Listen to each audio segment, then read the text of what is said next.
What is up? Good morning, fam. This is Josh, the DIY car guy, coming to you live with another video.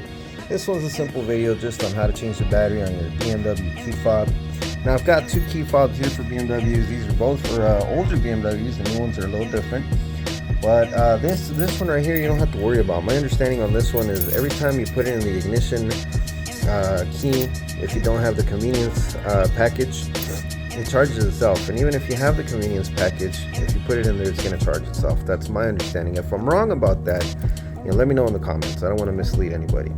Now, as far as this other one, this is the thicker one. This one does have a convenience package, and this one does need a battery replacement. Now, how to replace it is actually really easy. You first want to take off the key, and so you do that by pressing this button here, and then the key will come right out. And if you didn't know this, this key right here is really good in case your battery dies, right? Your battery on your car, and it doesn't want to lock or unlock because it's dead. So what do? You take out the key and you put it in the door handle, and boom, pops right open. And that way you can open your hood and charge your car, change the battery, whatever you want to do.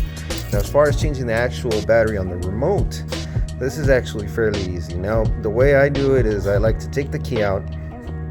And back here, there's a little tiny little gap. I like to put a pick in there and then pry at it until this cover comes off.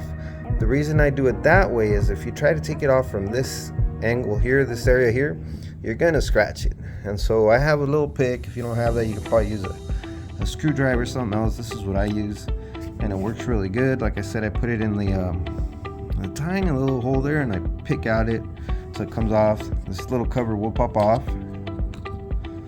And there you go, change the battery. Now, if you're going to order this battery, the number is going to be the CR 2450. This is a Duracell CR 2450, and that'll be the replacement for your battery. Well, hopefully you liked the video. Hopefully it was helpful. If you did, give it a like. Josh, DIY car guy, signing out.